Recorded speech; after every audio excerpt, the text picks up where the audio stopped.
Tuhan bersamamu. Dan bersama-Mu. Inilah Injil suci menurut Lukas.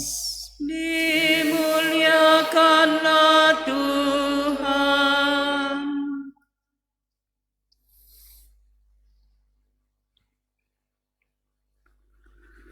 Pada suatu ketika Yesus menyampaikan perumpamaan ini kepada murid-muridnya. Mungkinkah seorang buta membimbing orang buta? Bukankah keduanya akan jatuh ke dalam lubang? Seorang murid tidak melebihi gurunya, tetapi orang yang sudah tamat pelajarannya akan menjadi sama dengan gurunya. Mengapa engkau melihat selumbar dalam mata saudaramu, sedangkan balok dalam matamu sendiri tidak engkau ketahui? Bagaimana mungkin engkau berkata kepada saudaramu, "Saudara, biarlah aku mengeluarkan selumbar dalam matamu," padahal balok dalam matamu sendiri tidak engkau lihat? Hai orang munafik, keluarkanlah dahulu balok dari matamu, maka engkau akan melihat dengan jelas untuk mengeluarkan selumbar itu dari mata saudaramu. Demikianlah sabda Tuhan. Terpujilah Kristus.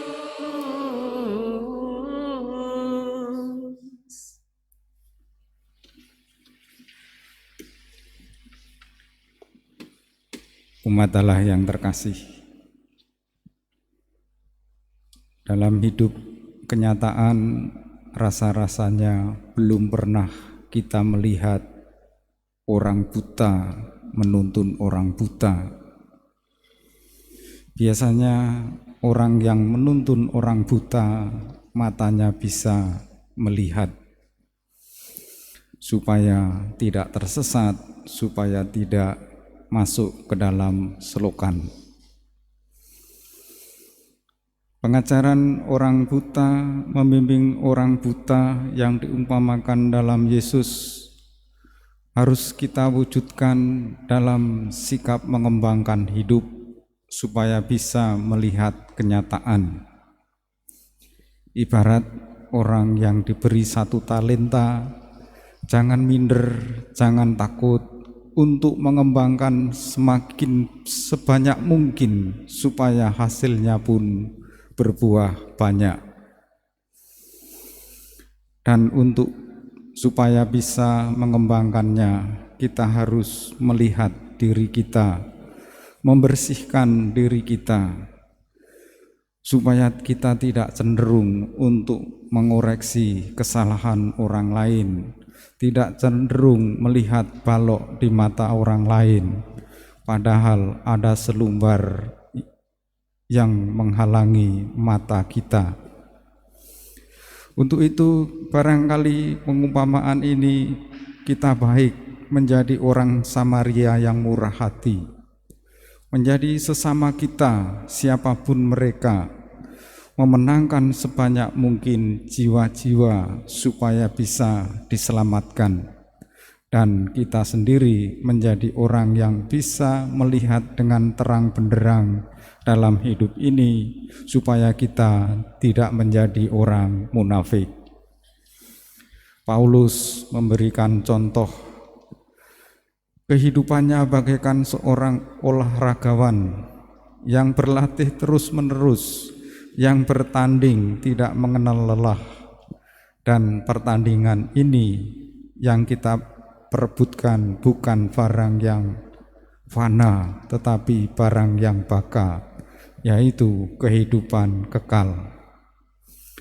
Dan kalau hari ini kita mengenang Bapak David Hendra yang 100 hari yang lalu dipanggil Tuhan, Bapak David Indra, juga keluarga Ko Victor, pun saudara-saudari kita yang sudah meninggal, sudah memenangkan pertandingan dengan baik, dan mereka sudah menjadi juara, sudah sampai pada tujuan kehidupannya. Beberapa bulan yang lalu saya melihat sendiri istrinya dan anak-anaknya juga jiwa yang belum Katolik, berbuat baik bagi sesamanya dengan mengunjungi romo-romo yang sudah tua di Gisting, melanjutkan karya pelayanannya, peziaran hidupnya dengan berbuat baik sambil terus bekerja dalam perjalanan hidup ini. Dan seperti kita pun, seperti mereka, kita pun terus-menerus mengembangkan hidup, bekerja, dan menjadi sesama yang murah hati bagi orang lain, sehingga kita boleh memenangkan pertandingan dan nanti bisa memperoleh piala keselamatan seperti Paulus yang ia contohkan dalam bacaan pertama tadi. Mari kita satukan doa-doa kita bersama persembahan di Allah.